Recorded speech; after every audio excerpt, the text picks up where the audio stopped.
ଜୟ ଜଗନ୍ନାଥ। ଆଜି ରବିବାରରେ ଆମ କ୍ଲବ ତରଫ ପ୍ରତି ରବିବାର ଭୋଜି ହୁଏ। ଆଉ ଆଜି ମଟନ ଭୋଜି ଟିକେ ହବ। ମଟନ ଭୋଜି, ଭାତ, ସାଲାଡ, ତିନିଟା ଆଇଟମ ହବ। ଆଉ ପୁରା ଫୁଲ ଭିଡିଓ ଆଗ ପର୍ଯ୍ୟନ୍ତ ଆଗକୁ ଦେଖନ୍ତୁ କଣ କେମିତି ପ୍ରିପାରେସନ ହଉଛି। ଆସନ୍ତୁ ଦେଖିବା ଆଗକୁ କଣ ପ୍ରିପାରେସନ ହଉଛି। ଏବେ ଅଦା ରସୁଣ ଛେଚା ଚାଲିଛି। ଆମର ଛେଚା ସବୁ ଆମର ଛେଚା ପଡେ କାହିଁକିନା ବଟା ଗ୍ରାଇଣ୍ଡର ବଟା ଏତେ ଖାସ ଲାଗେନି। ଅଦା ରସୁଣ ଛେଚାର ଯୋଉ ମଜା ଆଉ କଞ୍ଚା ଲଙ୍କା ବି ପଡିଛି ଏଥିରେ ଛେଚା ହଉଛି। ଏପଟେ ପିଆଜ କଟା ଚାଲିଛି। ଭାଇ ଆମର କାଟୁଛନ୍ତି। ମାନ ଭାଇ କଣ କହିବେ ମଟନ ବିଷୟରେ? ରୋଷେଇ କିଏ କରିବ? ତମେ ତ ସବୁବେଳେ କର, ଆଜି ତମେ କରିବ ନା ଆଉ କିଏ କରିବ?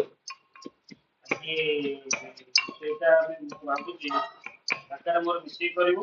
ଆଚାର ରୋଷେଇଟା ବଢିଆ କରେ। ଆଉ ପ୍ରିଭିୟସ୍ ଭିଡ଼ିଓରେ ଆପଣ ଦେଖିଥିବେ ରୋଷେଇଟା କେତେ ବଢିଆ କରିଥିଲା ସେ ଚିକେନଟା। ଭାରି ଟେଷ୍ଟି ବି ହେଇଥିଲା। ତ ତେଣୁ ମଟନଟା ବି ରାକା ମୋର ମିଶେଇ ଦିଅନ୍ତା କରିବି। ଆଉ ଇଏ ଏଠି ଆମର ପାଟେଣୀ ଖାସି। ପାଟେଣୀ ନୁହଁ ତ ଭୁବନେଶ୍ୱର ଖାସି। ଆଉ ଏଠି ଆଳୁ ଅଛି।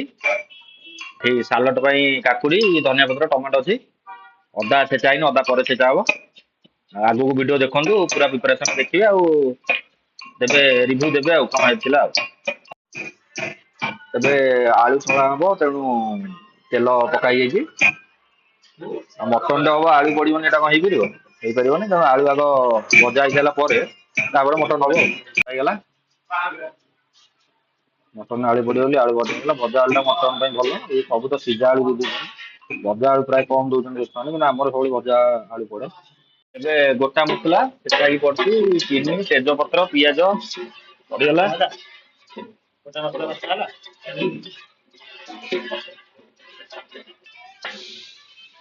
ଅଳ୍ପ ତେଲ ଦିଆହେଇଛି କାହିଁକିନା ମଟନ ଯେତେ କମ ତେଲ ଦେବେ ସେତେ ଭଲ। ଆଉ କାହିଁକିନା ମଟନରୁ ଅଏଲ ବାହାରିବ। ଏଥିରେ ଗୋଟା ମସଲା ମଧ୍ୟ ପଡିଯାଇଛି। ଗୋଟା ମସଲା ଛେଚା ହେଇକି ପକା ହେଇଛି। ଆଉ ଏବେ ଲୁଣ ପଡିବ। ଲୁଣ ଟା ପକେଇଦେଲେ ପିଆଜ ଟା ଟିକେ ଜଲ୍ଦି ସିଝିଯିବ। ସ୍ୱାଦ ଅନୁସାରେ ଏକା ସାଙ୍ଗେ ଲୁଣ ପକେଇଦେଲୁ ଆଉ।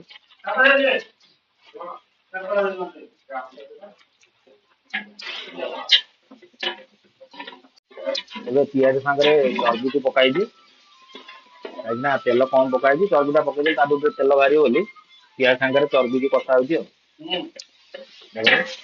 ଏମିତିଆ ଷ୍ଟାଇଲ ଆପଣ କେବେ କରିନଥିବେ, ନୂଆ ଷ୍ଟାଇଲ ରେ ହଉଛି ଆଜି ଆଉ। ଦେଖନ୍ତୁ ଏବେ ତେଲ କିନ୍ତୁ ବାହାରିଲାଣି। ଏତେ ତେଲ ପକା ହେଇନଥିଲା କିନ୍ତୁ ବାହାରିଲାଣି, କାହିଁକିନା ଚର୍ବି ପଡିଛି ନା ସେଥିପାଇଁ ତେଲ ବାହାରୁଛି। ପିଆଜ ଏବେ ଗୋଲ୍ଡେନ ବ୍ରାଉନ ହେଇଗଲାଣି। ଏବେ ଅଦା ରସୁଣ ଛେଚା, ଆମର ତ ସବୁ ଛେଚା ଆଉ। ଛେଚା ମସଲାର ଗୋଟେ ଅଲଗା ଟେଷ୍ଟ। ତମର ତ ଗ୍ରାଇଣ୍ଡରରେ ବାଟି ଦଉଛନ୍ତି ସୁବିଧା ବୋଲି ଗ୍ରାଇଣ୍ଡରରେ ବାଟି ଦଉଛନ୍ତି ଆଉ। କିନ୍ତୁ ଆମର ସବୁବେଳେ ଛେଚାରେ ହୁଏ।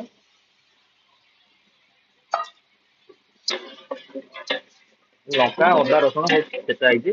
କାହିଁକିନା କଲର ଲଙ୍କା ଆମେ ପକଉନା ବେଶୀ। ଏବେ ଟିକେ ଅଳ୍ପ ଟିକେ ପାଣି ଦିଆ ହେଇଯାଇଛି ଅଦା ରସୁଣ ଲାଗିଯିବ ବୋଲି। ଆଉ ଆମର ତ ଛେଚା ମସଲା ଆଉ ଲଙ୍କା ଛେଚା ହେଇଛି, ଆଖି ପଡୁଛି। ଆଉ ଆପଣଙ୍କର ଆଜି ରବିବାରେ କଣ ରୋଷେଇ ହେଇଛି କମେଣ୍ଟ କରିବେ। ଆଉ କ୍ୟାମରା ଅନୁରୋଧ ଟିକେ ଦେଖାନ୍ତୁ ଛେଚା ମସଲା କେମିତି ଇଏ ହେଇଛି। ଦେଖନ୍ତୁ ଅଳ୍ପ ପାଣି ଦେଇକି ଇଏ ହବ, ତାପରେ ମସଲା ପଡିବ। ମଟନ ତ ଛୁଆ ହେଇଛି ଆମର।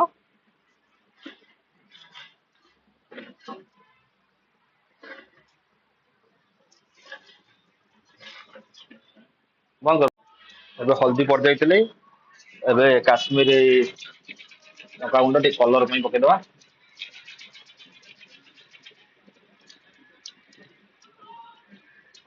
ପାଣି ଟିକେ ଦିଆହେଇଛି କାହିଁକିନା ମସଲା ନ ଲାଗିବ ବୋଲି। ପାଣି ଅଳ୍ପ ଟିକେ ଦିଆହେଇକି ତାପରେ ପଡୁଛି ଆଉ ମସଲା ମସଲି। ଏବେ ମସଲା ପଡିଯାଇଛି ଦେଖନ୍ତୁ। ଏବେ ୟାର କଲର ଦେଖନ୍ତୁ ଟିକେ। ଛେଚା ମସଲା ହେଇଥିଲେ ଏଇଭଳିଆ ମାଲଟା ଆସିବ। କିନ୍ତୁ ଆପଣ ଯଦି ଗ୍ରାଇଣ୍ଡିଙ୍ଗ କରିଦେବେ ଟିକେ ମସଲା ଟା ଆସିବନି। ରୋଗନ ଟିକେ ଦେଖନ୍ତୁ ବାହାରିବ, ଆଉ ଟିକେ ପରେ ରୋଗନ ବାହାରିବ। ଏବେ ମଟନ ପଡିଗଲା।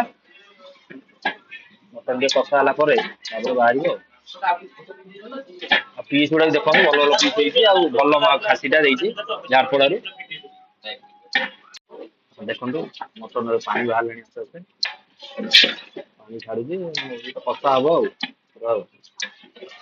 ମଟନଟା ଯେତେ କଷା ହବ ସେତେ ତାର ଟେଷ୍ଟ ଆସିବ। ଚିକେନ ହେଇଯିବ ସାଙ୍ଗେ ସାଙ୍ଗେ ହେଇଯିବ 10 ମିନିଟ ହେଇଯିବ। ଏ ମଟନ ନୁହେଁ ଦେଖନ୍ତୁ ରୋଗନ ବାହାରିବ ବାହାରି ଦେଖନ୍ତୁ ପାଣି ଏବେ ଛାଡୁଛି ଟିକେ ଟିକେ। ଏବେ ଦେଖନ୍ତୁ ମଟନ ଯୋଉ ପାଣି ବାହାରିକି ଆଉ ଯୋଉ ଗରମ ପାଣି ଦିଆହେଲାଣି ଏବେ।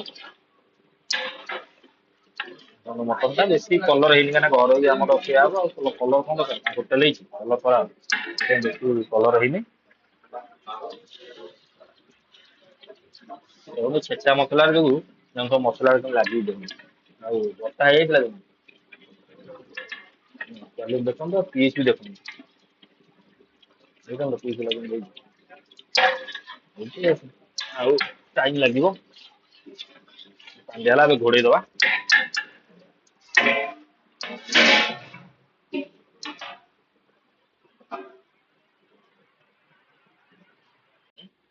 ମଟନରେ ସବୁବେଳେ ଗରମ ପାଣି ଦେଲେ ଭଲ।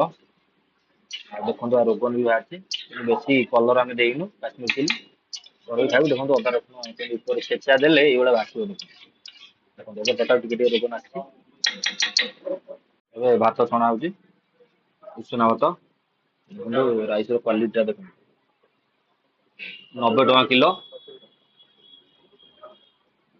ମଟନ ପ୍ରାୟତଃ ରେଡି ପାଣି ଖାଲି ଟିକେ ମରିବ ସିଝିଗଲାଣି ଦେଖନ୍ତୁ ରୋଗନ ବି ଦେଖନ୍ତୁ ମାଂସ ସିଝିଗଲାଣି ଆଳୁ ବି ସିଝିଗଲାଣି ରେଡି ଆଉ ସେ ଯୋଉ ଧୂଆଁ ବାହାରୁଛି ଦେଖାଯାଉନି। ଆଉ ଏପଟେ ସାଲାଡ ବି ରେଡି କାକୁଡି ଟମାଟୋ ପିଆଜ ଦହିଟା ପଡିନି ଖାଇଲା ବେଳେ ପଡିବ ଆଉ।